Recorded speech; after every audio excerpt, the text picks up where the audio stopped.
Okay, so welcome to the next episode of the Path Less Chosen pod, the podcast showing you the careers they don't teach you about in school. I'm Jamie.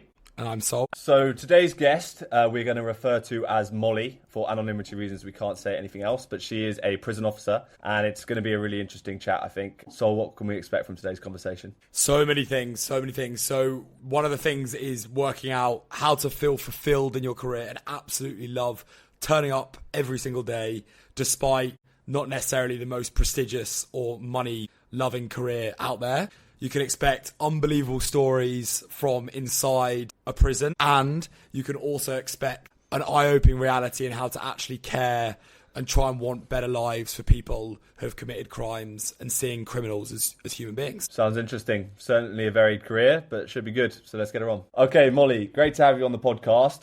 So just to begin with, let's get into a little bit about what exactly it is you do. Okay, I'm a prison officer and have been for 2 years, and I've been doing the Unlocked grad scheme, which is basically like a master's that you do alongside it in applied custodial leadership. So I've nearly finished that, just finishing off the dissertation now. But yeah, prison officer. Amazing, and definitely a career that we haven't had or know many people doing. So specifically within the prison officer part, you work with the psychiatry, right? Or the...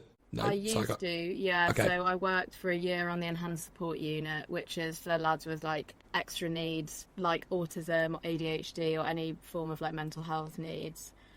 So we'd get boys who were severely self-harming and suicidal, but we'd also get boys who just needed extra communication because they couldn't really understand and cope as well on a residential unit with a lot of other offenders. Wow. Okay, so just to give us a bit of context then, exactly when you say a prison officer, what exactly does that mean? And tell us as much as you can about the situation or the context. You say lads, are we talking about younger prisoners here? What's the situation? Yeah, so young offenders, 15 to 17/18-year-olds. And prison officer, it literally encompasses about 20 different jobs where counsellors, like firefighters, mental health first aiders, normal first aiders.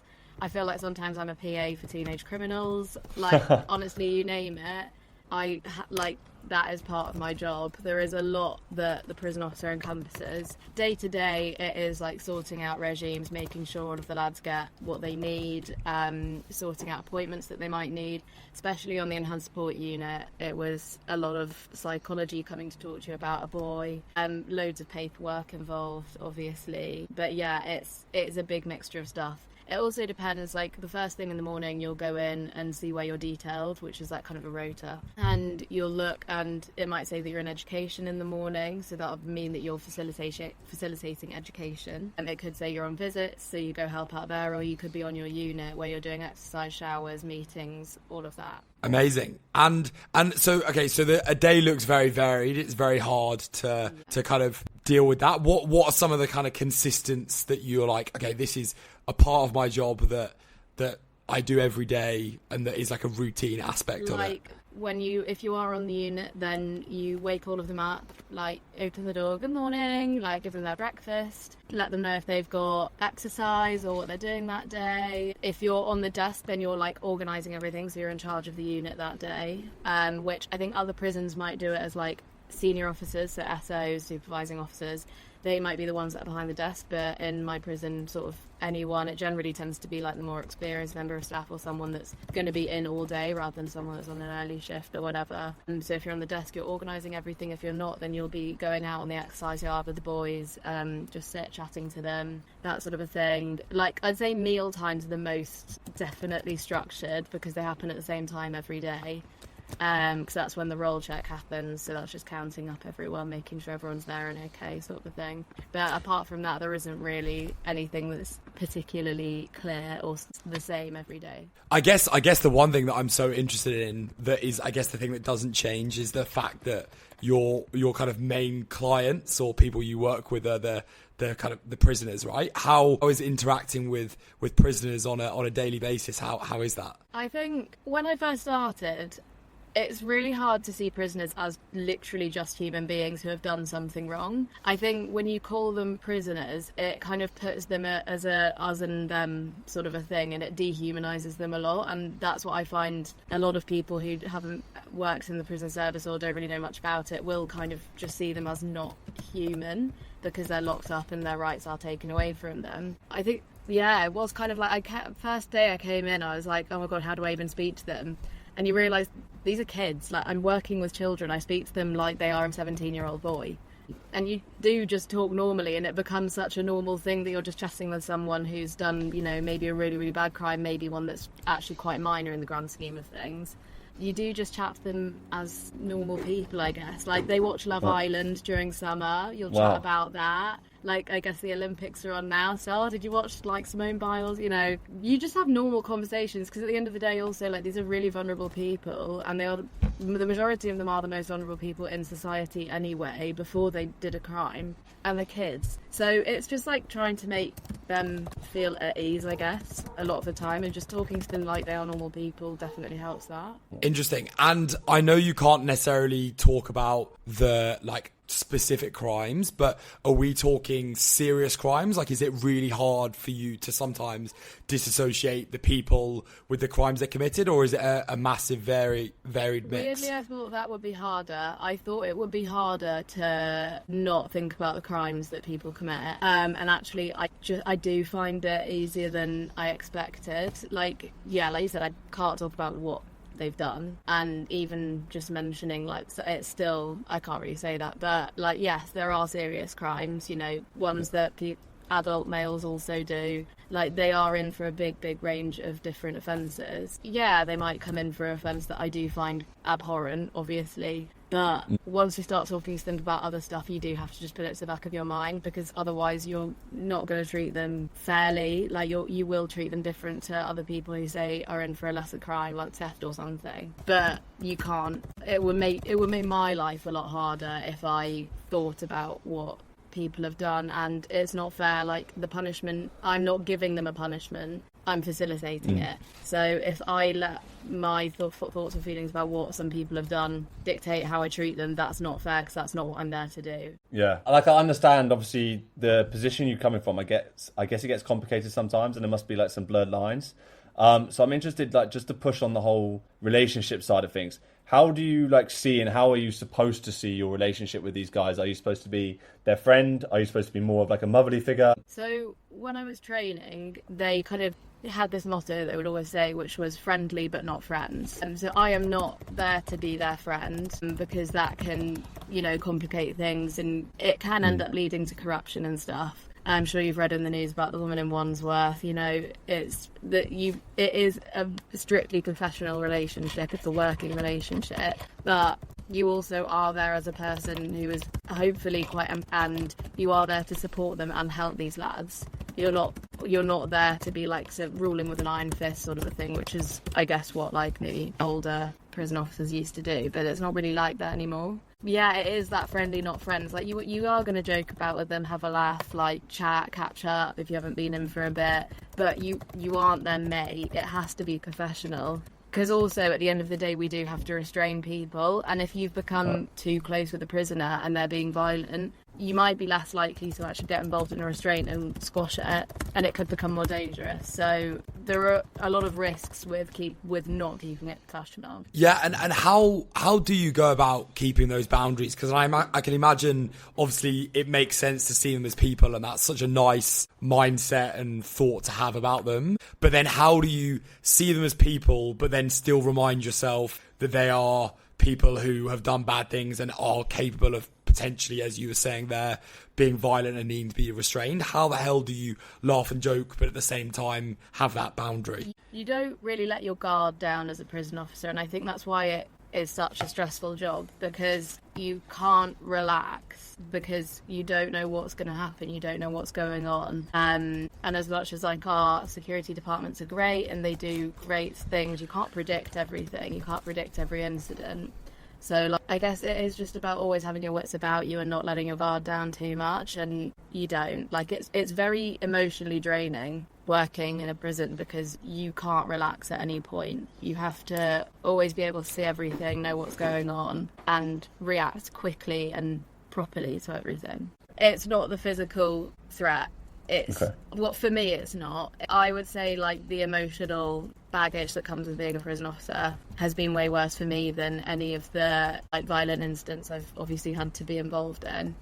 I've had my back and ribs kicked in and haven't been able to walk for a couple of weeks. That is nothing compared to the amount of stress and upset that I felt from the pressure of being a prison officer and the pressure of getting everything right. It's a lot, and I think working on the enhanced support unit with boys who are particularly challenging to work with and who do need a lot of support and care, that was really hard. That I don't work on that unit anymore. And as much as it was such a valuable experience, I learned so much and it made you such a better officer for it. The amount of pressure you get from a small group of boys is way worse than, on another unit, which I have worked on. I haven't only worked on that, so I do have ability to compare. But yeah, the violent incidents, they're not fun. They are difficult and no one enjoys dealing with them. But I would say the constant emotional pressure and stress was a lot worse than dealing with that. Yeah.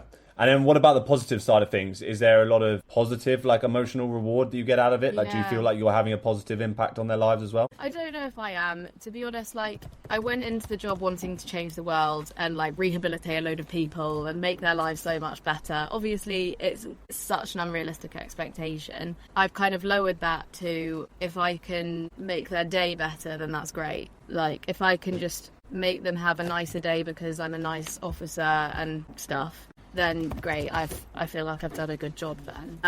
That's the more rewarding bit, is just sitting down having a fun conversation or playing a game of cards outside in the exercise yard, and I know that they've had a nice hour out of their room. Love that. I find that absolutely fascinating because I think first of all the sentiment that you're went in with trying to change the world and then you've kind of been dulled down. I feel like that's such a classic thing that people who are going into those sort of rehabilitation jobs say. But at the same time, the fact that you then go and say your aim is just to make their day a little better, to me that is a crazy mentality to have as working in a prison. Why do you think you've got to that point where you feel like you want to make their day better? I think because everything does change day to day in the prison service. Like I said, no day is the same as the next. So I think because it's such a day by day job and you don't know what's going to happen, you come into work and you could be going to the hospital 3 hours later, you could come into work and have the most chill day ever. You don't know. And I think it's because you don't know what to expect out of your day that it is if I do have a good day with one of the lads, then that's great. I think that's why, because it's just so day by day, you don't know what to expect. And I think to try and expect that I'm going to change the next 3 weeks of someone's life is completely unrealistic when I don't know what the next day is even going to hold. Just a quick introduction from me. We hope you're enjoying the episode so far. Just want to ask one big favour. That if you're not doing so already, whether you're on Apple Music or Spotify, if you could just click the subscribe button, that would be massively helpful for us in terms of getting this to a bigger audience. We want to make sure that as many people as possible can hear about the cool careers our guests are doing, and maybe we'll inspire them to do something similar. So if you click that subscribe, it helps us to do that. Thank you. Back to the episode. Amazing. That makes complete sense. Would you be able to share any stories that give a bit of an insight into how hectic the day is? We did have one day that was just bonkers. One thing after another happened, and we had one incident on one unit that was only contained to one unit, so it was kind of fine, and that was sorted out sort of by lunchtime. And I was on an A shift, so I'll explain shifts a bit more later, but an A shift is a 13-hour shift. You're in from 7 till 8:30, basically 13 hours. So it's long. And that day of all days, of course, I was on an A shift where everything possible happened. And so the roll was called late because there was an ongoing incident during lunch. So no one really got their lunch break. No one could go outside. Anyone that smokes couldn't go and have a nicotine break. Obviously, people then get a bit angsty and stressed and all of that. So anyway, I was involved in that incident that was dealt with. Then in the afternoon, I can't really say what it is, but then in the afternoon, a huge incident happened, which involved literally every officer to have to go to it and help out because there were 30 or 40 odd boys involved in this incident, and it takes 3 people to properly restrain someone, most likely more if they're being particularly volatile. So 30 or 40 boys, 3 each. It was carnage, just carnage. And so it ended up in like full staff assistance, where every single officer that was available had to run, but there has to be one officer that stays on every unit in case there's like, you know, a fire or someone stops breathing, or like we have to check on their acts, which is a document for suicide and self-harm, and they're like hourly or like 4 an hour, 3 an hour, whatever. We have to check on them. So there has to be one person on the unit at all times. So everyone had run off to this incident that was going on and on and on. More same location. It feeling like people were like yelling through the radio, staff assistance, like help, literally anything. They were just yelling so that people would come. So we put all of our lads away and all of the other people on the unit ran off. And funnily enough, I was the only girl that was working on the unit, and all of the male members of staff said, if you stay here, we'll go to the alarm. I was like, so I stayed. So I was just doing the acts, like chatting to the lads while they were behind their doors, sitting doing some paperwork, you know. And I could hear all of this going on through the like radio. And I just sat there feeling like shit, because I'm sat like a lemon when I could hear my friends shouting on the radio, getting like attacked and beaten up, and I don't know what's going on. Anyway, that situation got resolved after a while, but it was really bad. At least 17 staff left the prison injured. Loads of boys were injured. One lad was in 2 sets of handcuffs because he was so like resistant to the restraint. It was absolute carnage. Anyway, so loads of people have gone home, whatever, and then it gets to the evening, and the evening shift is normally very quiet. You normally have like one person on each unit, and then like a couple of others who are taking lads maybe to the gym, maybe to whatever, but obviously nothing was going on in the prison that evening. But it was just before 5:30, and that's when you put the roll in for the evening count.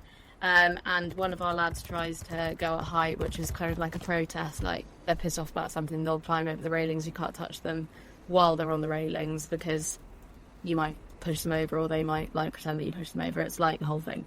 So he was over one side of the railings, and he tried to go over one side of the railings, like sprinting up the stairs, go and stop him. Another officer's come with me, who'd already like injured himself earlier in the huge, massive thing. And we grab him. I've got his arm, like putting my full body weight against him, and so is the other officer with me. And we kind of managed to get him, but we had to press the alarm bell. Anyway, one thing led to another. They're trying to get him down the stairs. I've been swapped out of the restraint now because the big like MMPR lads, they're all like huge bulldozers, and they all come in and they're all amazing at like restraining and stuff, and they're our trainers. They came in and we were like walking him down the stairs, and someone tripped over, and we hear a big crack, and the lad in question has broken his arm during a restraint. So then obviously I'm the only person, like a member of staff who works on the enhanced support unit. I'm the only one that knows him well, knows him every day. So I have to stay and take him to hospital. And this boy is so volatile and so difficult that he has to go out with 4 people on an escort. A normal person would probably go out with 2 officers, but he needed 4. So it was me, a CM, which is like 2 ranks above me, it's a line manager, that sort of a thing, and an SO, 1 above me, and another officer. And I was literally there, I was like, I've been in since 10 a.m. and now I've got to go out on this escort. And I was like, fine, but just take me over the details tomorrow. I'm telling you, I'm not coming in now. 4 prison officers sat with this one guy. Obviously everyone in A&E is like, what the hell is going on? Like, why are there 4 officers there with one boy who looks traumatised and doesn't look like he's going to have a fly? And that took ages, and then we ended up getting out and getting back to the prison at about 3 a.m. Wow. So in terms of like a bad day that doesn't go to plan, that's probably the main. I think you've summed that up amazingly. Yeah. Sorry, very long way. No, that's it's a really brilliant insight, because I think most people listening to this would probably hear that you work inside a prison, and immediately their minds would jump to the impression that they get of prisons from like movies. I don't think like the general public really has an insight into what it's like being inside these places. So just to hear like the stuff you're getting up to, I guess that's probably the less glamorous side of it, but a hectic, like wild day that like all this drama's happening in one day. That was fascinating. But one thing I picked up on that you mentioned in there is the fact that when you were the one woman on duty, you were left behind. And I think probably for like transparency for anyone listening that might think this could be a career they want to go into, is there like something to be said for the fact that it's actually difficult to be in this career as a woman? Yeah, I mean, also I'm a young woman as well, which doesn't help. Like, you generally tend to get a bit more respect if you're like a little bit older, but being young, it doesn't help. And it's got better. And in my prison, there are a lot of like really strong women, physically, mentally, and they are sick, and people know they're sick. But when I first started, especially, it was very like, get off the restraint, I'm going to get in. Like, I've literally been pushed off of a restraint by a male member of staff before. And when I questioned him like afterwards, I was like, why did you do that? He was like, oh, well, I'm stronger. And restraining isn't actually about strength, it's about technique. Like, yeah, having a lot of strength definitely helps sometimes when you've got a particularly difficult lad. But generally, it's about your like technique and how you're holding them and stuff like that. It's not really necessary to have brute strength. And it is very infuriating when it's assumed that because you're a girl you're not going to be that good, or because I'm 5'4" I can't reach his head. I've restrained lads that are 6'4" and I've been fine. Like, and it's just it is infuriating, but I would say that it is getting better. So I don't think I don't think if I were recommending the job to people, that wouldn't be my first critique, if that makes sense. And just on that, when you talk about recommending the job to people, I'm not sure if people will listen to this and go, this is the dream thing I want to get into. But at the same time, I think there's a few things like actually caring about the people and making people's day better that people might actually resonate quite a lot more than maybe we might appreciate. So if someone's listening to this and thinking that they want to get into it, how would you go? It's not for the faint-hearted. Like, you can't be someone that lets the little stuff get to you to be in this line of work. You do need to be strong-willed and have thick skin. But I also think I've gained a lot of that as well in the last 2 years. Like, yeah, I didn't let like little stuff get to me as much before, but my God, I'm a lot more resilient now. As long as you don't think you're gonna cry over the small stuff, then I do think it's a really positive job, and I have grown so much as a human being doing it. And, you know, officer or not, I'm never leaving the prison service. I know I want to stay in it, come what may, whether it's a desk job or not. It like really affects you, and I think you either fall in love with it and want to stay in it, or you're like, get me out of here. I would say if people are thinking about doing it, as long as you think you have thick enough skin and you're ready to have to restrain people and deal with very like intense situations, it is an incredibly rewarding job, and I do love it. Yeah. No, it's brilliant to hear you talk with like such passion about it, because even after you've just told us a story that sounds like the worst day ever, you're still talking, and clearly you love the fact that you are ultimately there to improve these guys' lives, and I think that comes across really well. And it was interesting to hear you say in there that you will never leave the prison service. Following on from that, how does the future look? Like, you mentioned it might be an office job, or do you like work up the ranks in the prison? How does it work in that? Well, yeah, so you can work up the ranks. Right. So like I said, so I'm an officer, and then you have a senior officer, a custodial leader, custodial manager, a governor, and then like the governor, I suppose. So it is very, very militaristic in terms of ranking and stuff. But equally, it does have a lot of like fluidity in the job. Like, there are a lot of opportunities to move up, or even to move sideways. Like, you might enjoy being a band 3 or 4 officer, you really want the pressure of being a manager or whatever, and there are other things that you can do. You can go work in security, or save the custody, which is like safeguarding, or, you know, there's a lot of other routes you can take if you want to move around within the service. And in terms of like office jobs, I guess there's obviously like HQ, like working in policy, or, you know, in the youth custody service or whatever. There's a lot of other jobs that are still within HMPPS that aren't necessarily on the landings. So interesting, yeah. One thing I'd love to know is that you clearly are pursuing a career which is going to be much harder in terms of physical and mental, like, pressure. It's probably not going to bring you loads of riches.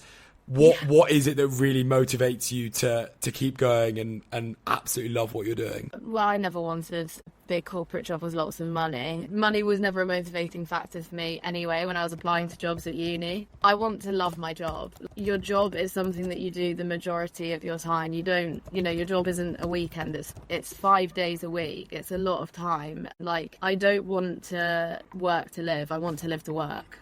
Like, you spend so much of your time, and we've got so many years until we retire or whatever. So I want to actually enjoy that and not be miserable for 5 days out of 7. But it is mental to me that you say that, that you want to stay in. And I think it's amazing that you say that as well. Like, so inspiring to hear. But we do ask the same question to all of our guests. And that is, going back to the start, that can be whenever you want it to be. What is one thing you do the same? What is one thing you do differently? And what's one thing you tell yourself to motivate yourself? Okay.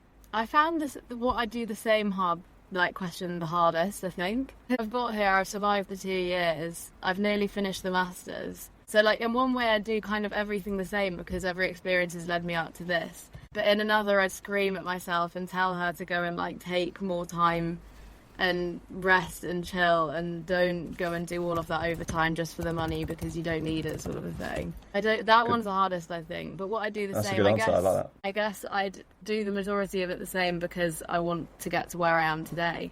But then what I do differently is give myself so much more time to like chill out and don't do that overtime. Don't stress yourself out more than you need to. It's a stressful job as it is. You don't need to add more to that. I tell myself the truth. Like, I have got here. I have done 2 years on the landings in a very volatile prison. I have passed all of my master's essays. Like, I would just say, like, I've done it, so you can do it. Just keep going. Like, there's no need to like give myself some big cat talk or anything. It is literally like, you've done it, you've done 2 years, you're awesome, keep going with it. I absolutely love that. And Tilda, that was everything we could have hoped for, to be honest. I think Sol and I were kind of like a bit confused like where to take the conversation because it's such a crazy job and like you're living in such a scary world.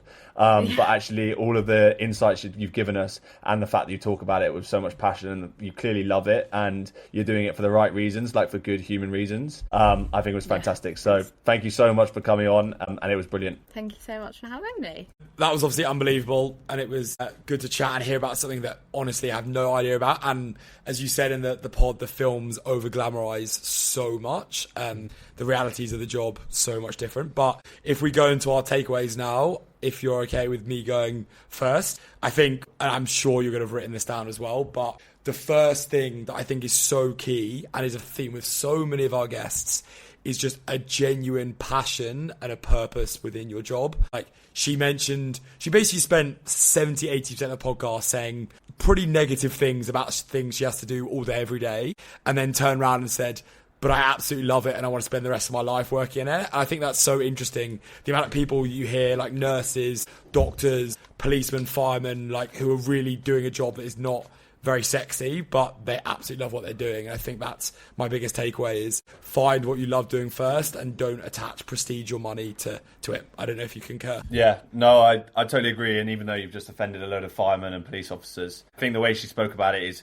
fantastic in that she's clearly only doing it because her motivation is like she wants to feel rewarded in her job. And I think that's a good way of listening to it. It probably links into my second point, which actually kind of resonated from what she was saying. But she spoke about how, having done the last 2 years in this world, she feels that she has improved and bettered herself as a human so much. And I think we haven't really spoken to many guests who have come on and said, yes, I've improved and achieved stuff in my career, but no one's come on and said to us, yeah, I've improved myself as a human being. And I think that also linked into what she said at the end, that if you are going to spend most of your time working and you want to go for the actual, I want to live to work, then at least do it in a career where you're going to make yourself better as a human being. And I love the fact that rather than doing any kind of introspection as to, in the last 2 years, I've earned X amount of money, I've done X amount of things to achieve success, what she's done is become a better human. And I thought that was a very positive way of looking at her career.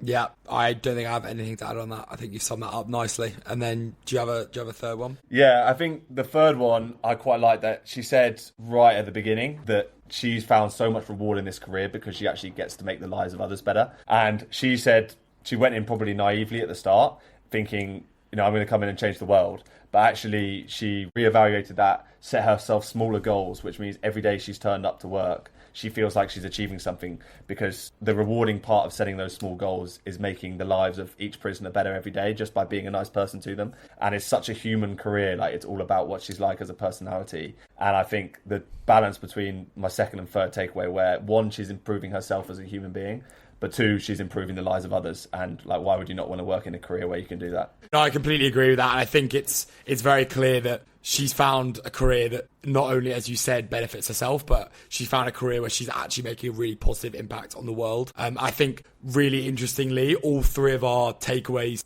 are like linked in some way, which is love what you do. You'll develop yourself as a good person, and also you're making the world a better place. And to me, that seems like a pretty good little 3-part checklist to any good career that is going to leave someone feeling like they're doing something. Yeah, no, fantastic. It was a really enjoyable one. I'm looking forward to listening to that back. I think she offers a very unique perspective on what is definitely a path less chosen. So good one to have on, and I'm looking forward to the next one. Hopefully lives up to the same standard. Congratulations to reaching it to the end of the episode. We really appreciate you getting this far. And now that you're here, we just want to ask one big favour. So we know you probably had a few conversations with your friends where they tell you about how much they hate their job. So what we'd ask is that if a friend like that comes to mind, that you click on the share button on whatever platform you're listening on and just send it to that friend. And just make sure that they're able to hear this, and perhaps it will inspire them to do a career that they actually will end up enjoying. And we'd really appreciate that, as it helps us grow the pod.